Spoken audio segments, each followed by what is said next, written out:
তারল্য সহায়তার পরও গ্রাহকদের চাহিদা অনুযায়ী টাকা দিতে পারছে না দেশের 10টির বেশি ব্যাংক। কোটি টাকা জমা থাকা আমানতকারীকেও দেয়া হচ্ছে মাত্র 5,000 টাকা, যার প্রভাবে চরম আস্থাহীনতা তৈরি হয়েছে গ্রাহকদের মাঝে। সহায়তা পাবার পরও যেসব ব্যাংক ঘুরে দাঁড়াতে পারছে না তাদের ব্যাপারে কঠোর সিদ্ধান্ত নেওয়ার তাগিদ দিয়েছেন বিশ্লেষকরা। প্রয়োজনে ব্যাংকগুলোর সম্পদ বিক্রি করে হলেও গ্রাহকদের পাওনা পরিশোধের পরামর্শ তাদের। রায়হান শোভনের report. Double million offer, Walton fridge কিনে পেতে পারেন 20 লক্ষ টাকা, রয়েছে কোটি কোটি টাকার নিশ্চিত উপহার।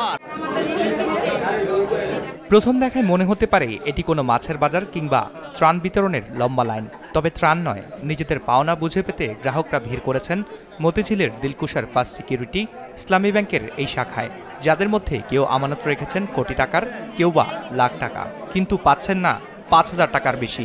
মুরগি পাইছি ভালোই, 1.5 ঘন্টা কাটাইয়া 5,000 টাকা পাইছি। আমার এখানে 1.5 কোটি টাকার মতন আছে, আমি এখন পাচ্ছি 5,000 টাকা। কি করবো 5,000 টাকা দিয়ে? আমি 3টে ডিপিএস আছে এখানে, আমি একটাও বাঙ্গাইতে পারতেছি না। আমার আম্মু অসুস্থ পড়ছে, এখন টাকা লাগবে, টাকা নিতে আসছে, টাকা দেয় না। এখন এই জায়গায় ব্যাংকের নাম রাখছে হলো ফার্স্ট সিকিউরিটি, কিন্তু এটা তো কোনো সিকিউরিটি নাই। আমার ব্রাঞ্চ সে পোস্তগোলা, সেখান থেকে আসতে যেতে ভোগান্তি এবং ভাড়ার টাকা তো আছেই, অথচ আমার যে ব্রাঞ্চে আমার অ্যাকাউন্ট সেখানে দিচ্ছেই না, 15 দিনে একবার। কারেন্ট অ্যাকাউন্টে যদি আমার ওই 5,000 টাকা দেয় ব্যাংক থেকে, আমার ব্যবসাটা আমি কিভাবে চালাই? এখানে তো 5,000 করে টাকা দেয় সবাই অনলাইনে, ওই ব্রাঞ্চে দেয় না, অনেক ব্রাঞ্চ বন্ধ করে দিছে। আমরা খুব ভোগান্তির শিকার হচ্ছি, খুব হয়রানির শিকার হচ্ছি। এই হয়রানির জন্য, এই হয়রানি এবং এই ভোগান্তির আমরা লাঘব চাই।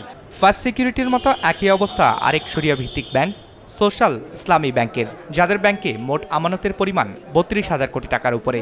তবে এস আলম গ্রুপ খাতা কলমে 6,200 আর নামে নামে অন্তত 15,000 কোটি টাকা হাতিয়ে নেয় বিপাকে পড়েছে ব্যাংকটি, যার ফলে তৈরি হয়েছে চরম গ্রাহক অসন্তোষ। হাসনাবাদ ব্রাঞ্চে মারামারিও প্রতিদিন লাগে, সপ্তাহে একদিন 5,000 মন চাইলে দেয় 20 জনরে, তারপরে আর দেয় না। বাচ্চা কাচ্চা হেনতেন প্রথম গেছে সিটি সেন্টার, ওখানে বলতেছে আমার হেড অফিস না, এই জায়গা আছে, এই জায়গায় বলছে, ওই জায়গায় কই জায়গায় যাবো, আমার যাবো না কোথাও। যদি না ভাঙতে পারে আমি চলবো কিভাবে? মেডিকেলে টাকা বাকি দেয়, চিকিৎসা করে, আমার কিছু করতে আসছে না। আমি আরো 2-3টা ব্রাঞ্চে গেলাম, যেখানে মানে একদম ক্লোজ লিখে রাখছে। তো একদিক থেকে যেমন টাকা ওঠানোর চাপ বাড়ছে, কিন্তু জমার পরিমাণ কোনো গ্রাহক জমা নেই। জমা না থাকার কারণে কি, যারা বিশেষ করে ইনভেস্টার ছিল, যে ইনভেস্টাররা তো বিনিয়োগ নিয়েছে, সেই বিনিয়োগকারীরা তো টাকা পরিশোধ করেনি। আপনি যদি সব ব্যাংকের সব গ্রাহক যদি একবারে টাকা চায়, সেই টাকা কোনো ব্যাংকের পক্ষেই দেওয়া সম্ভবপর না। শুধু এই ব্যাংক দুটো নয়, বরং national bank, union bank, global ইসলামী ব্যাংক সহ অন্তত 10টি ব্যাংকে আছে একই অবস্থা। সংকট কাটাতে ক্রেডিট গ্যারান্টি স্কিমের মাধ্যমে 3 দফায় 6,845 কোটি টাকার তারল্য সহায়তা দিয়েছে বাংলাদেশ ব্যাংক। জানা গেছে এর মধ্যে সবচেয়ে বেশি 2,095 কোটি টাকার তারল্য সহায়তা পেয়েছে ইসলামী ব্যাংক। 1,175 কোটি টাকা দেওয়া হয়েছে সোশ্যাল ইসলামী ব্যাংককে। ফার্স্ট সিকিউরিটি ইসলামী ব্যাংক পেয়েছে 1,000 কোটি টাকা, আর বাকি টাকা পেয়েছে আরও 4টি ব্যাংক। বাংলাদেশ ব্যাংক গ্যারান্টি দিয়ে অন্যান্য ব্যাংক থেকে আমাদের তারল্য সহায়তা দিয়েছে। তো আমাদের ওই প্রাপ্তি আর বাজারের চাহিদা দুটার ভিতর বেশ তফাৎ। যদি আমরা বলি আমাদের সব ডিপোজিটর টাকা, তার সব টাকা নিতে চাই, তাহলে তো আমার টোটাল ডিপোজিট পরিমাণ টাকা আমার এই সহায়তা লাগবে, এটা তো সম্ভব না।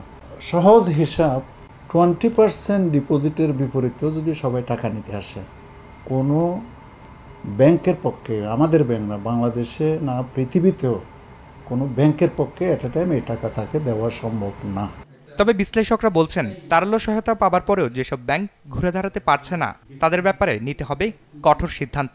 প্রয়োজনে ব্যাংকে বিনিয়োগকারীদের সম্পদ বিক্রি করে হলেও আমানতকারীদের অর্থ ফেরত দেওয়ার পক্ষে মত তাদের। আমানতকারীদের যে চাহিদা সেটা সম্পূর্ণভাবে মেটাতে সক্ষম হচ্ছে না যে পরিমাণ সহায়তা প্রদান করা হচ্ছে।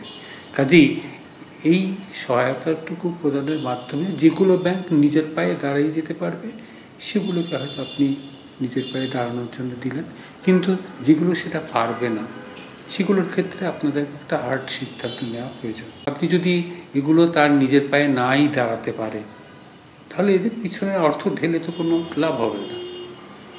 এবং একটা জিনিস হচ্ছে, আপনি যদি আজকে এগুলোকে আপনি, ওরা যেটা চাচ্ছে যে আপনি ওদেরকে অনেক টাকা দেন যাতে তারা ঋণটা, তাদের দায়টা পরিশোধ করতে পারে, ইটস ইজি ওয়ে আউট।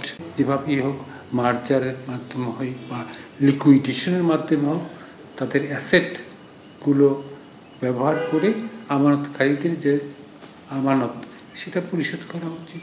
বিগত সরকারের আমলে কয়েকটি পক্ষ মিলে রাজনৈতিক ছত্রছায়ায় ব্যাংকগুলোকে খাদের কিনারায় ফেলেছে, যার দায় এড়াতে পারে না খোদ বাংলাদেশ ব্যাংকও, মত বিশ্লেষকদের। রায়হান শোভন, বিজনেস রিপোর্ট, মাছরাঙা টেলিভিশন।